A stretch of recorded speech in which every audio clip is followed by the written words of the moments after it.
Welcome to the SVG-TV news for Friday, April 25th. I'm Carol Cato with the details. After a long delay, work on the Southland Highway is expected to commence within the next 2 months. Earlier today, the contract, which was awarded to Dipcon Engineering Services Limited, was signed at a value of $25.4 million, inclusive of VAT. Chief Engineer in the Ministry of Agriculture, that should be in the Ministry of Transport and Works, Brent Bailey, said the project has been in the works for some time and they are happy to get to this stage. Providing an overview of the work to be done on the project, Bailey says a key component will be to upgrade the drainage system running through the Milton Cato Memorial Hospital. As we all know, the hospital is usually flooded anytime we have any significant rain event.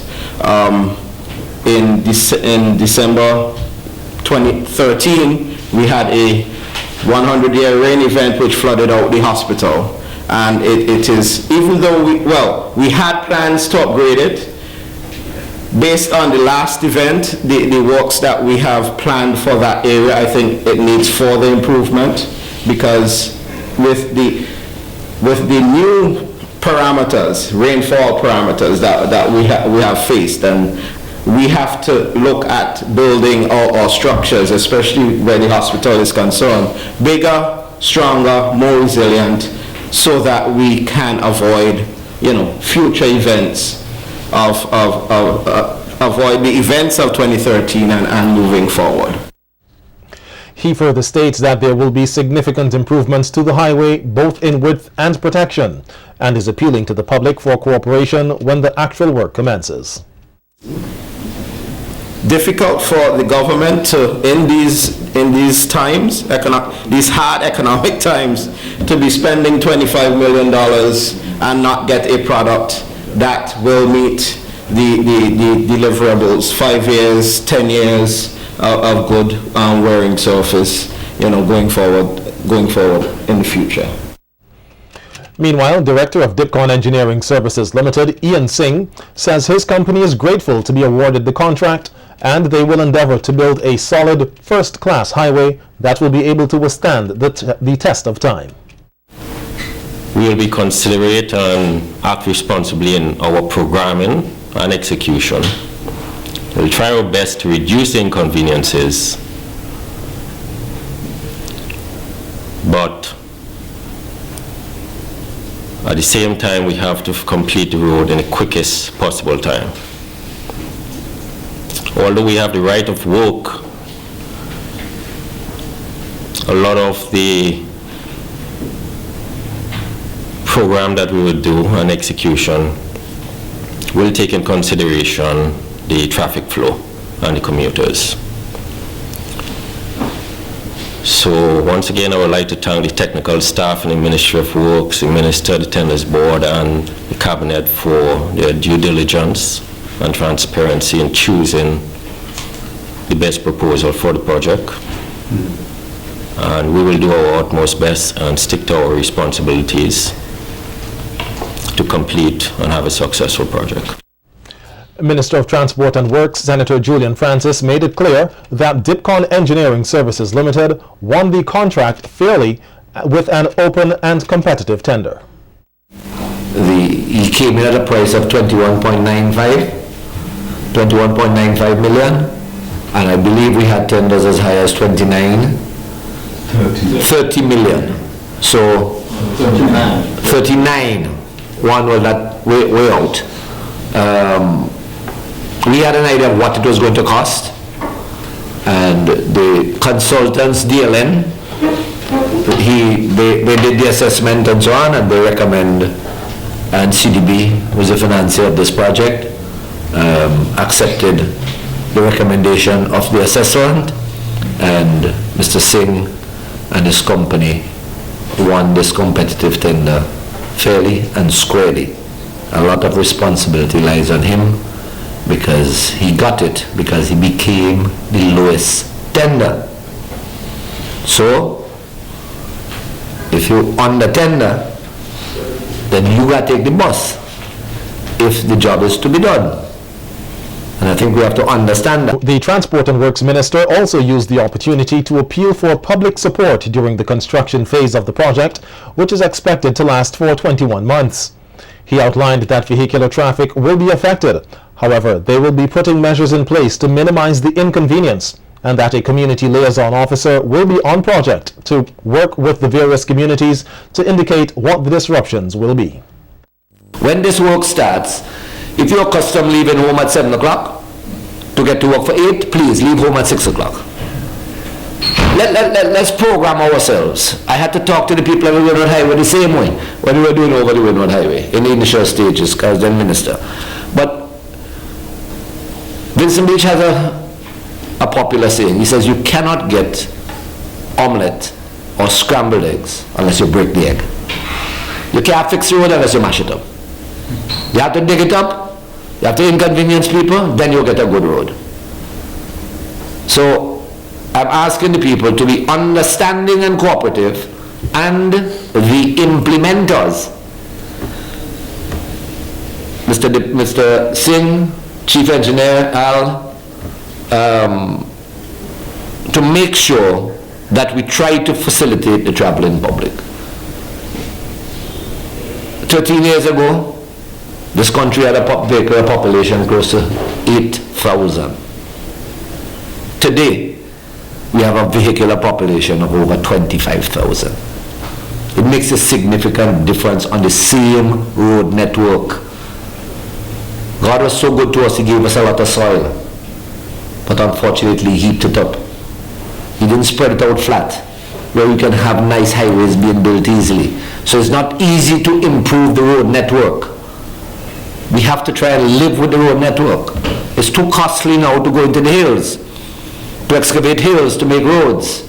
We have to stick with what we have and try to improve them. And this one, I believe, will be a significant improvement.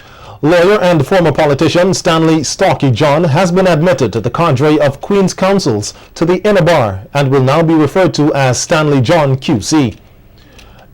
A special sitting of the High Court of Justice was held yesterday, and the attendants included Governor General Sir Frederick Ballantyne, Opposition Leader Arnim Eustace, former Prime Minister Sir James Mitchell, and other dignitaries. Parnell Campbell QC describes his colleague as a patriotic Vincentian and said despite taking two different political paths to build SVG, their friendship remained intact. Stanley John has been a premier nation builder. When I went to England and we met up and lived together, slept together, ate together, most of our conversations were of a political nature. We devised plans to revolutionize St. Vincent and the Grenadines politically. And then Starkey came home and got himself involved in the political life of St. Vincent and the Grenadines. In 1979, I was a candidate for the United People's Movement, but by that time, Starkey had decided that his political path would be through the Labour Party. Starkey, my friend, welcome to the Inner Bar.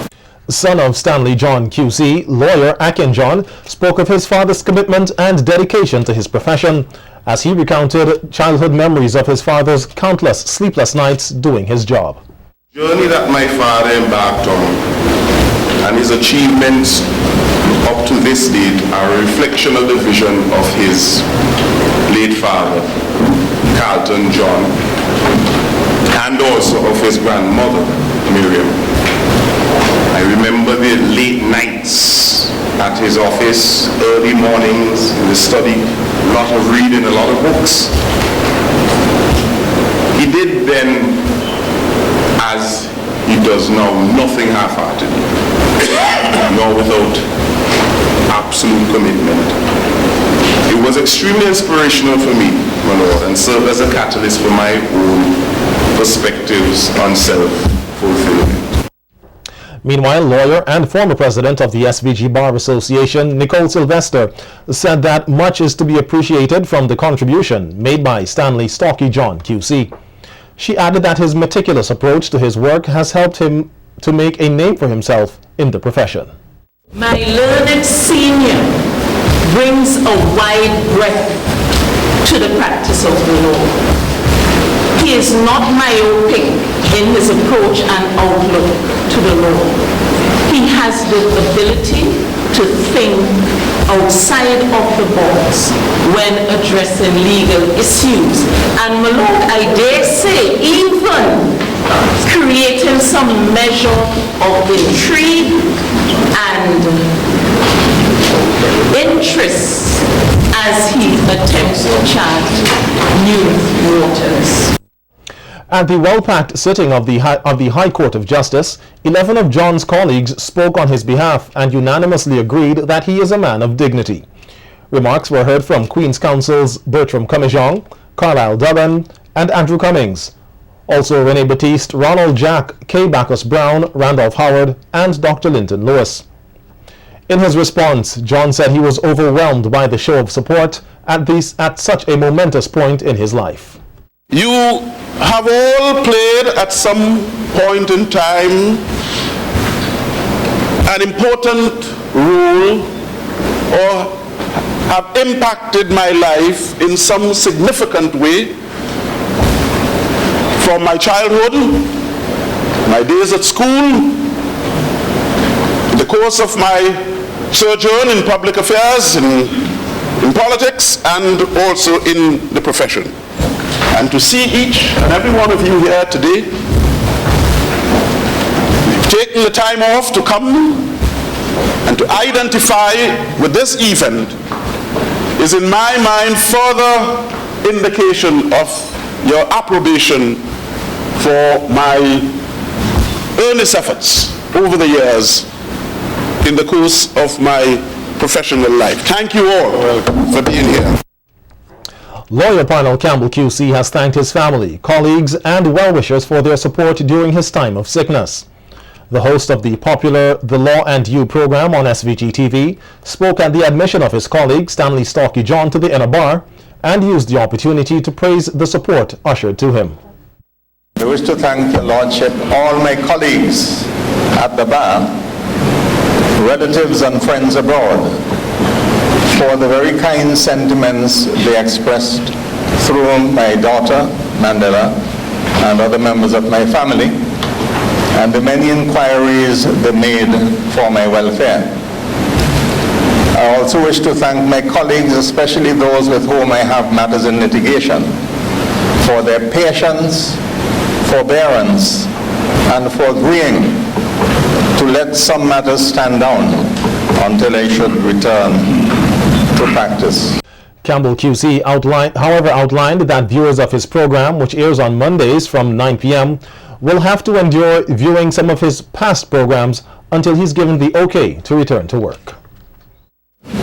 Hopefully in a few weeks' time I should be pronounced fit enough to resume practice. The final preliminary is just to inform those who perchance view The Law and You that there will be still a few more repeats before I get back to resume active duty. Medical Registrar advising pregnant women to avoid being bitten by mosquitoes. We'll tell you why when the SVG-TV Evening News continues.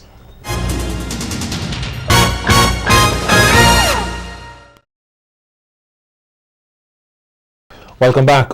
With 3 cases confirmed and 14 suspected cases of chikungunya here, there is said to be no known vaccine for the mosquito-borne disease. Speaking at a media conference on Thursday, Medical Registrar within the Department of Primary Healthcare and the Environment, Dr. Franklin James, explains that the treatment for the disease is basically symptomatic. So in the acute phase, you need to make sure that the patient is well hydrated. It is recommended that you use analgesic, and coming out of a workshop that I just recently went to, it is advised that we do not use what is known as non-steroid anti-inflammatory drugs in the acute phase. And these non-steroid anti-inflammatory drugs are like aspirin, Advil, or ibuprofen, diclofenac. Because the reason that is given is that one of the problems with chikungunya is that it decreases what is known as your platelet count. It can do that. So, to prevent bleeding disorders, it is advisable that the painkiller or the analgesic that you use is paracetamol or Tylenol. Same thing. Tylenol is the American name, paracetamol is British name, but same. Meanwhile, Dr. James explains that some mothers who contract the chikungunya disease have a 50% chance of transmitting the virus to their babies. The medical registrar is advising pregnant women, particularly those close to delivery, to avoid being bitten by mosquitoes as much as possible. Dr. James explains that this can be done by ensuring that they are covered, using repellent, and limiting the areas around their homes where mosquitoes can breed. Now, it has been seen that mothers who are what we call viremic or symptomatic around the period of delivery have a 50% chance of transmitting the virus to their babies. So, in these cases, what is advisable? In the first case, mothers who are close to delivery should try as much as possible to avoid being bitten by mosquitoes.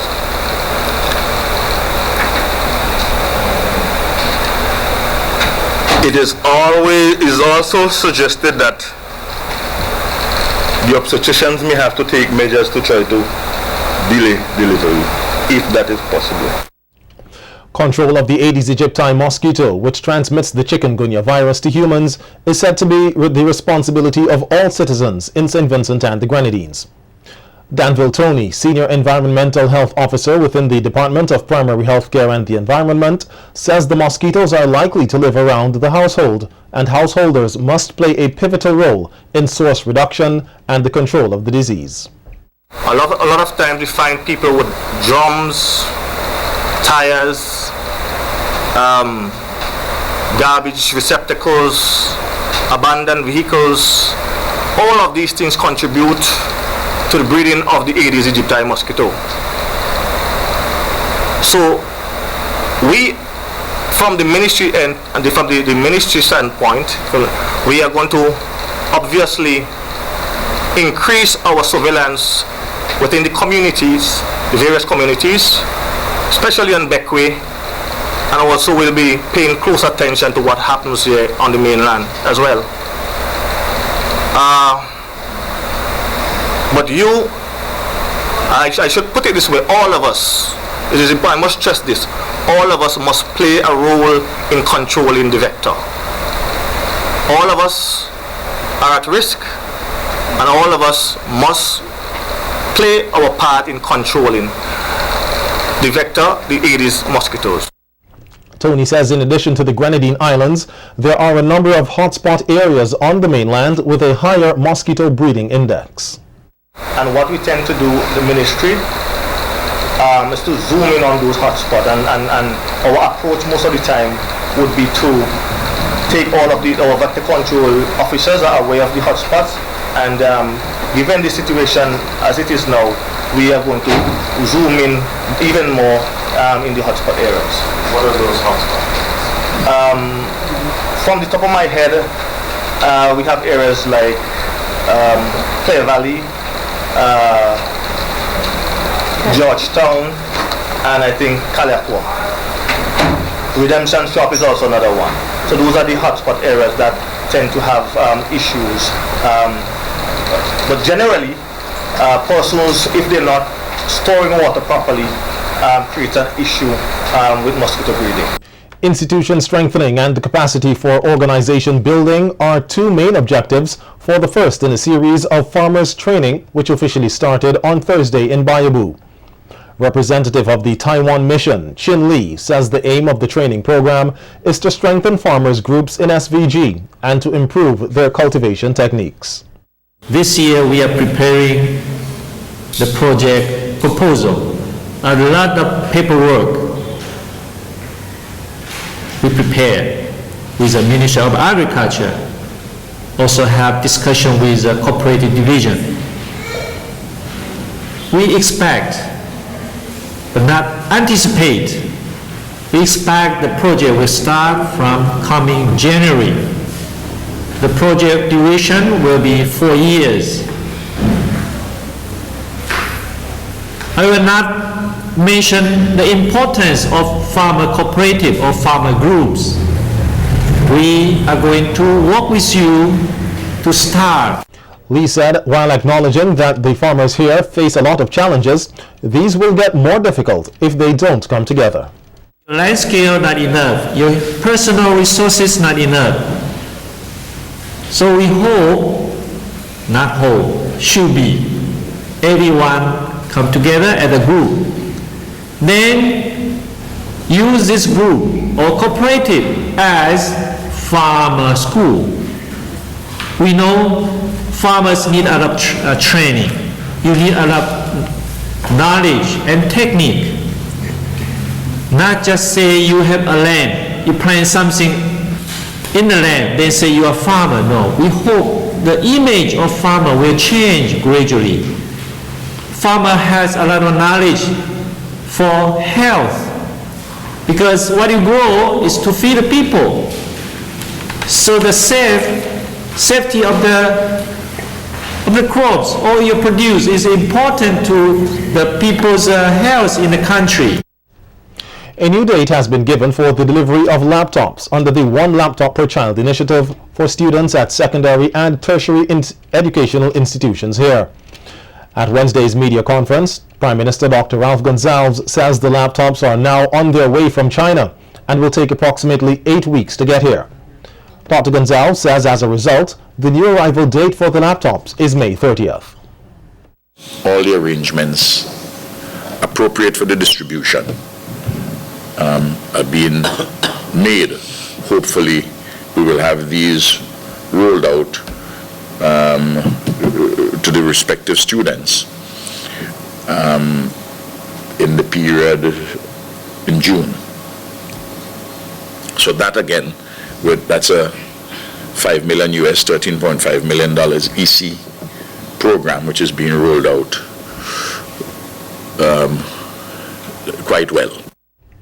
The National Commission on Crime Prevention, NCCP, has collaborated with telecommunication provider Lime to officially launch a national abuse hotline dubbed Vincy Voice, which took place on the Lime Promenade yesterday afternoon. The company's marketing manager, Nicaila Williams, commended the NCCP for the drive to end abuse in SVG and expressed the company's commitment to standing behind the organization. And I'm really excited to see that the forces are joined together to make sure we end violence against children in St. Vincent's and the Grenadines. So we are launching Vincy Voice. Vincy Voice is going to be a hotline that is a few digits long that parents, children all over St. Vincent's and the Grenadines can find very easy to report cases of violence. Whether you're a child, it's easy to remember. We are working on the digits because we want it to be just right. So I just want for you, if you're listening, of course, to join with the team. If you know someone who is being abused, do not be afraid. Reach out to someone, and Lime, of course, is very proud to be a part of this. It is definitely a worthy cause.